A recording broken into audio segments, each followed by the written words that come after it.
So ఇక రాప్తాడు విషయానికి వస్తే మీ నియోజకవర్గం రానున్న రోజుల్లో రాప్తాడులో తిరిగి మీరు గెలుస్తాననే ఒక నమ్మకం ఉందా? ఎందుకంటే లాస్ట్ టైం గతంలో యాక్చువల్లీ 2009లో పోటీ చేసినప్పుడు మైనర్ తేడాతో ఓడిపోయారు. తర్వాత 2019లో మంచి మెజార్టీతో నెగ్గారు. సో మొన్న ఓడిపోయిన తర్వాత చాలా కాలం మీరు సైలెంట్గా ఉన్నారు. సో హౌ టు ఓవర్కమ్ ఈ సిచ్యువేషన్, పర్టికులర్లీ పరిటాల సునీత ఫ్యామిలీతో మీకు ఉన్నటువంటి ఆ వైరం కావచ్చు, what ever it may be? మీరే అన్నారు ఈ మధ్య నేను చాలా దూకుడుగా వెళ్తాను. నేను దూకుడుగానే వెళ్తాం.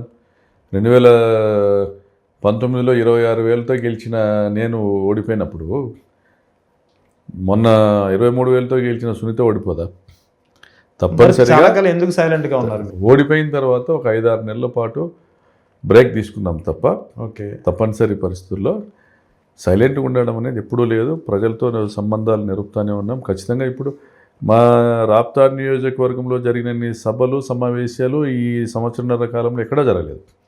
జగన్ గారు పాపిరెడ్డిపల్లిలో హత్య జరిగితే జగన్ గారు వచ్చి పరామర్శ చేసి వెళ్ళారు. పెద్ద ఎత్తున జనం వచ్చారు. మొన్న మా అన్న కుమార్తె పెళ్లికి కూడా జగన్ గారు వచ్చారు. దాదాపు 50-60 వేల మంది జనం వచ్చారు. హంద్రినీవా కాలువ కాంక్రీట్ లైనింగ్ చేయడం వల్ల భూగర్భ జలాలు అడుగంటిపోతాయనేటువంటి సబ్జెక్ట్ మీద కూడా ఇష్యూ చేశాం.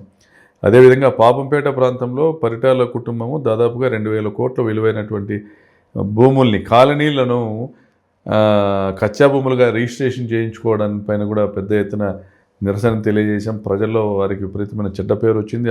అన్ని రాజకీయ పార్టీలు వారిని విమర్శ చేయడం జరిగింది. అదేవిధంగా నియోజకవర్గంలో జరిగినటువంటి హత్యలు, దౌర్జన్యాల పైన కూడా ఎప్పటికప్పుడు గొంతు విప్పుతున్నాము. మా వాయిస్ ప్రజల్లోకి తీసుకెళ్తా ఉన్నాము. అభివృద్ధి శూన్యము, ఆర్భాటమే పరమావధిగా బతుకుతా ఉంది పరిటాల సునీత అనేటువంటి విషయం నియోజకవర్గ ప్రజలు గమనించారు. మేము ఉన్నప్పుడు ప్రతి సంవత్సరం పేరూరు డ్యామ్ నీళ్ళు ఇచ్చాం. పేరూరు డ్యామ్ ఎండిపోయింది. ఈరోజు గ్రౌండ్ వాటర్ పడిపోయింది. డ్రింకింగ్ వాటర్ కూడా రాబోయే వేసవిలో ఇచ్చేటువంటి పరిస్థితి లేదు. మేము ఏదైతే ప్రాజెక్టులు తెచ్చామో ఆ ప్రాజెక్టులన్నీ అడ్డకెక్కినాయి. డ్రింకింగ్ వాటర్ స్కీమ్ పిఏబిఆర్డి డ్యామ్ నుంచి అనంతపూర్ రూరల్ మండలం వరకు కూడా ఆత్మకూరు మీదుగా డ్రింకింగ్ వాటర్ స్కీమ్ తెచ్చాం 90 కోట్లతో. ఆ పనులన్నీ అలాగే నిలిచిపోయినాయి. అదేవిధంగా ఏదైతే జీడిపల్లి నుంచి పేరూరు ప్రాజెక్టుకు లిఫ్ట్ ఇరిగేషన్ స్కీమ్ ఉందో ఆ పనులు కూడా నిలబడ్డాయి. మా హయాంలో 170 కోట్ల రూపాయల పనులు చేసి ఇప్పుడు ఆ పనులు కూడా నిలబడ్డాయి. పరిటాల సునీత చంద్రబాబు నాయుడు ఇచ్చిన ఏ హామీని కూడా నియోజకవర్గంలో ఇప్పుడు అమలు చేసేటువంటి ప్రయత్నం కూడా వాళ్ళు చేయట్లేదు. కేవలం రాజకీయ విమర్శలతోనే కాలం వెలిపిస్తూ ఉన్నారు. వాళ్ళు ప్రతిపక్షంలో వారున్నారనుకుంటున్నారో నేనున్నారనుకుంటున్నారో వాళ్ళకి అర్థం కావట్లేదు. ప్రతిపక్షంలో ఉన్నప్పటికి కూడా మేము ఉద్యమం చేస్తూ ఉన్నాము. ప్రజల పక్షాన పోరాడుతున్నాం. కానీ మీ మీద ఈ మధ్యన పార్థసారథి కానీ పరిటాల సునీత కానీ కొంచెం సివియర్ కామెంట్స్ చేస్తున్నారు. అవినీతి చేశారని, జగనన్న కాలనీ విషయంలో లేదా రౌడీజం దీన్ని కేర్ ఆఫ్గా మలుస్తున్నారని చెప్పి రకరకాల ఆరోపణలు. అంటే ఆరోపణల యొక్క స్థాయి పెరుగుతోంది. అంటే గవర్నమెంట్ మీదే కదా ఉంది. ఎక్కడైనా అవినీతి జరిగింటే ఎందుకు ప్రూవ్ చేయట్లే? జరిగింటే మీరెందుకు గమ్మున ఉంటున్నారు? పోనీ బాధితులు ఎవరో వాళ్ళెందుకు గమ్మున ఉంటున్నారు? వట్టి ఆరోపణలు. అంటే మీ చేతగానితనాన్ని ఈ 18 నెలల్లో మీరు ఏమీ చేయలేని పరిస్థితుల్లో, మీరు రాప్తాడ్ నియోజకవర్గానికి ఏమీ చేయలేని పరిస్థితుల్లో, కేవలం దోపిడీలకు మాత్రమే రాప్తాడ్ నియోజకవర్గాన్ని ఉపయోగించుకుంటున్నటువంటి పరిస్థితుల్లో, హత్యలతో ఈ జిల్లాకు మీరు మకిలి అంటించేటువంటి పరిస్థితుల్లో, మీ మీద మీ పార్టీ వాళ్ళు విమర్శ చేసేటువంటి పరిస్థితుల్లో మీరు వేరే దారి లేక మళ్ళీ నా మీద విమర్శలు చేయడం తప్ప మీరేం చేయట్లేదు. పరసారథి ఏం మాట్లాడినాడో నేను గమనించలేదు, కానీ పరిటాల సునీత విషయం అయితే నేను ఇదే చెప్తా ఉన్నాను. మరి నిజంగా ఈ సంవత్సరన్నర కాలంలో ఆమెకు చిత్తశుద్ధి ఉంటే ఇళ్ల నిర్మాణాన్ని ఎందుకు ఆపింది? 50,000 ఇళ్ల నిర్మాణాన్ని ఆపినటువంటి ఒక పాపము పరిటాల సునీతకు నేరుగా తగులుతుంది. ఆ 50,000 కుటుంబాల సభ్యులు ఈరోజు వాళ్ళకు ఇల్లు లేక, ప్రభుత్వం ఇల్లు శాంక్షన్ చేసి ఇళ్ల నిర్మాణము వేరియస్ స్టేజెస్లో ఉన్న దశలో ఆపి ఈరోజు వాళ్ళని వీధుల పాలు, బజారు పాలు చేసేటువంటి ప్రయత్నం పరిటాల సునీత చేసింది. ఈ పాపం ఆమెకు తగులుతుంది. తప్పనిసరిగా రాబోయే ఎన్నికల్లో నేను మంచి మెజార్టీతో గెలుస్తాను. పరిటాల సునీత బహుశా రాప్తాడులో పోటీ చేస్తుందో లేదో కూడా తెలియని పరిస్థితి, ఆమెకు టికెట్ ఇస్తారో లేదో కూడా తెలియని పరిస్థితి. కానీ వాళ్ళ అబ్బాయి శ్రీరామ్ ఇప్పుడు ధర్మవరం మీద కాన్సన్ట్రేషన్ చేస్తున్నట్టున్నాడు. ధర్మవరంలో వసూలు రాజాగా పేరు తెచ్చుకున్నాడు శ్రీరామ్. దాని మీద కూడా సివియర్గా మేము కామెంట్స్ చేశాం. నేసే వాళ్ళు, నేసే కులస్తులు, వీవర్ కమ్యూనిటీ ఏకపక్షంగా కూటమి పార్టీకి ఓట్లు వేస్తే ఈరోజు ఆయా కులస్తుల దగ్గర, ఆయా వ్యాపారస్తుల దగ్గర, చేనేత వ్యాపారస్తుల దగ్గర కోట్ల రూపాయలు దండుకున్నాడు పరిటాల శ్రీరామ్ అనేసి ఏదైతే వాస్తవం ఉందో అది ప్రజల్లో చర్చ జరుగుతుండగా నేను కూడా విమర్శ చేయడం జరిగింది. ఇప్పుడు కొంత ప్రొటెక్షన్ ఇవ్వడం జరిగింది. ఒక ప్రతిపక్ష నాయకునిగా ధర్మవరంలో చేనేతల పైన దాడులు జరగకోకుండా, వాళ్ళ నుంచి వసూలు జరగకోకుండా, చేనేతలే కాదు వైశ్యుల మీద దౌర్జన్యం జరిగింది, వాళ్ళ దగ్గర నుంచి వసూలు జరిగాయి. అన్ని కులాలకు సంబంధించిన వ్యాపారస్తుల దగ్గర కూడా వసూలు చేశారు. కేవలం ఆదాయ మార్గంగా ధర్మవరం నియోజకవర్గం శ్రీరామ్కు, అనంతపురం రూరల్ ప్రాంతం పరిటాల సిద్ధార్థకి ఆదాయ మార్గాలుగానే ఏమో పంపిణీ చేసింది. మండలానికి ఒకరిని ఇన్ఛార్జ్ తమ్ములను పెట్టుకుంది. రాప్తాడుకు మురళి సెటిల్మెంట్ కింగ్, బాలాజీ కబ్జా కింగ్ ఆత్మకూరుకి. సో వీళ్ళందరినీ ఇలా పెట్టుకుని దోపిడీ చేస్తున్నారు తప్ప ప్రజలకు మేము ఇది చేసినామని చెప్పమనండి. వాళ్ళు ఈ 18 నెలలు ఏం చేశారు? అంటే గతంలో రవి ఉన్నప్పుడు జరిగినటువంటి ఆ సీన్ ఇప్పుడు రిపీట్ అవుతుందని మీరు భావిస్తున్నారా? రవి ఉన్నప్పుడు జరిగింది ఫ్యాక్షన్ ఉండింది. అప్పుడు అవును, 2 కుటుంబాల మధ్య ఫ్యాక్షన్ రాజకీయాలు నడిచినాయి. అటువంటి దౌర్జన్యాలు కానీ అవి అయినా రిపీట్ ప్రజల మీద దాడులు చేస్తున్నారు కదా. పరిటాల సునీత తమ్ముడు ధర్మవరపు రమేష్, ఆయన కొడుకులు స్వయంగా కురుబ లింగమయ్యను కొట్టి చంపినారు. ప్రజల మీద దాడి చేస్తున్నారు. కురుబ లింగమయ్య మేము ఫ్యాక్షనిస్ట్ కాదే, సామాన్యుడు. మరి పరిటాల సునీత మరో తమ్ముడు ధర్మవరపు మురళి, ఆయన దగ్గరికి సెటిల్మెంట్కి వస్తే నారాయణ రెడ్డి, సావిత్రమ్మ వాళ్ళ భూమి విషయంలో మురళి మాట వాళ్ళు వినలేదనేసి ధర్మవరపు మురళి మనుషులు వాళ్ళని నరికి చంపినారే. మరి ఆత్మకూరు మండలంలో అనేక గ్రామాల్లో అన్నదమ్ముల మధ్య, బంధువుల మధ్య భూ వివాదాలు సృష్టించి ఆ భూములు కొట్టేసేటువంటి కార్యక్రమం చేస్తూ ఉన్నాడు. ఇప్పటికే ఆత్మకూరు మండలము, రాప్తాడు మండలంలో, అనంతపురం రూరల్ మండలంలో 100 ఎకరాల భూములు తక్కువ ధరకే కొట్టేసినారు పరిటాల కుటుంబీకులు. బాలాజీ చేస్తున్నటువంటి అరాచకాలు. మరి మురళి వాళ్ళ మామ కురుగుంట దగ్గర చంద్రశేఖర్ అనే శెట్టి గారికి సంబంధించిన 10 ఎకరాలు ₹1 కోటి అప్పు ఇచ్చిన దానికి రాపించుకొనేసి ₹1 కోటి డబ్బులు ఎనికి కడతానంటే ఇవ్వడం లేదే, దౌర్జన్యం చేస్తానంటే కేసు జరుగుతుంది. అంటే దౌర్జన్యంగా వీళ్ళు ఏమైనా చేయొచ్చు. 100 ఎకరాలు కియా ఫ్యాక్టరీ దగ్గర కావచ్చు, పాలసముద్రం దగ్గర కావచ్చు, తలపూర్ దగ్గర కావచ్చు, పాల్చెర్ల దగ్గర కావచ్చు, ముక్తాపురం దగ్గర కావచ్చు, సోమరాండ్లపల్లి దగ్గర కావచ్చు, కాటిగాని కాలువ దగ్గర కావచ్చు, 100 ఎకరాల భూములు సంపాదించేటువంటి మార్గాలు ఏం వచ్చినాయి వీళ్ళకి? వీళ్ళు ఏం కాంట్రాక్ట్లు చేస్తున్నారు? వీళ్ళ టర్న్ ఓవర్ ఏంది? కొడుకులు అమెరికాలోనూ లిక్కర్ ఫ్యాక్టరీలు పెట్టినారు, యుఎస్లో లిక్కర్ ఫ్యాక్టరీలు పెట్టినారు, 2, 3 అనేది చర్చ జరుగుతూ ఉంది. ఇప్పటికే హైదరాబాద్లో పబ్బులు ఉన్నాయి, బెంగళూరులో పబ్బులు ఉన్నాయి. ఈయన మీద ఏమేమో దందాలు చేస్తాడనేటువంటి ఆరోపణలు శ్రీరామ్ పైన ఉన్నాయి. వాళ్ళంటే డబ్బులు ఎంతున్నా వాళ్ళకు ఆశ చావడంలే, ఎంత డబ్బున్నా ఆశ చావడంలే. మరి వారు రక్తం మరిగిన పులి మానుకుంటుంది. డబ్బు సంపాదన అలవాటు పడిన డబ్బు సంపాదనకే పోతారు. ప్రజాసేవ గురించి వాళ్ళు ఆలోచించారు.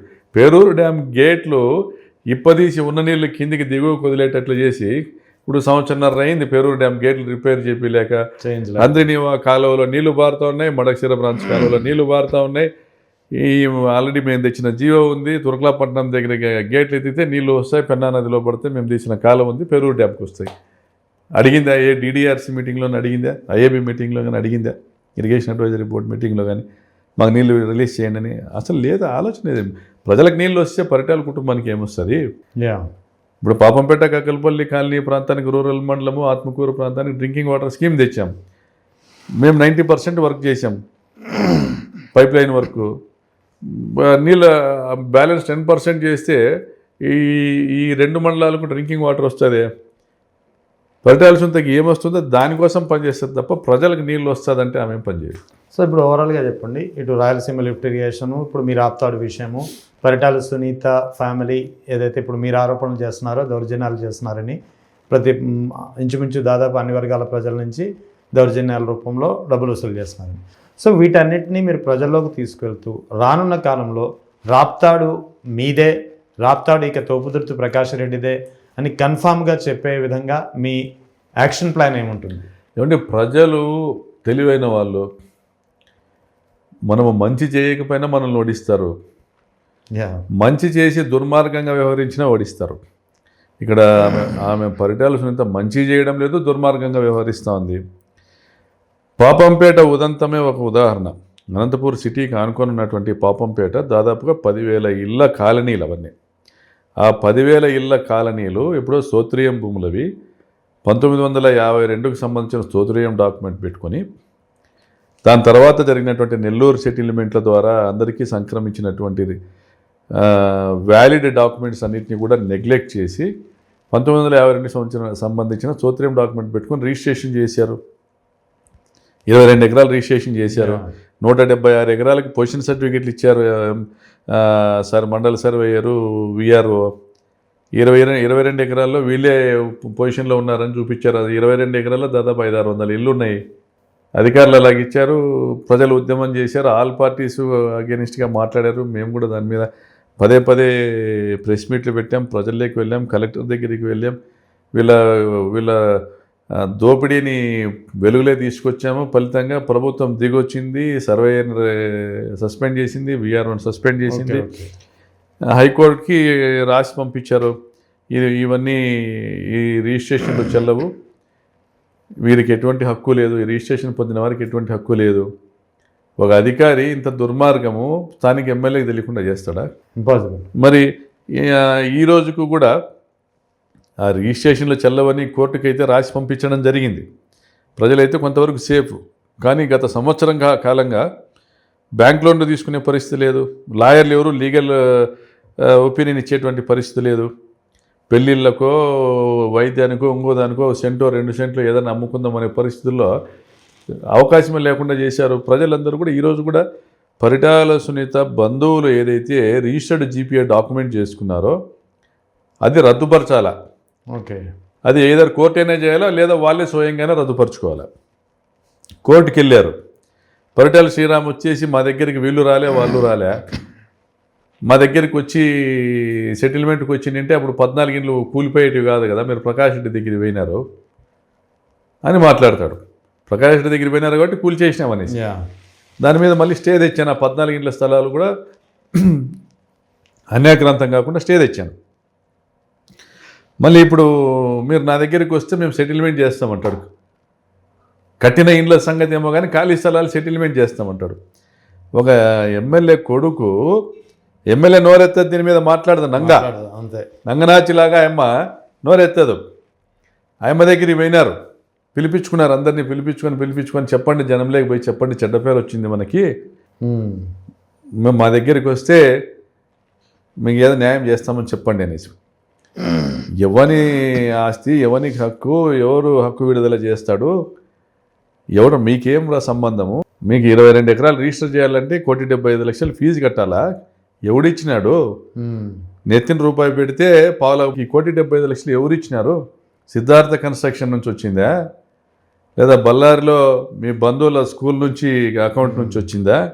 తేల్చాలి కదా, సిఐడి ఎంక్వైరీ జరగాలి కదా, సిబిఐ ఎంక్వైరీ జరగాలి కదా. పరిటాల సునీతకు సంబంధించిన డబ్బు పెట్టారు కాబట్టి ఆ జీపీఏ రిజిస్ట్రేషన్కి ఇప్పుడు జీపీఏ రద్దు చేసుకోవట్లే.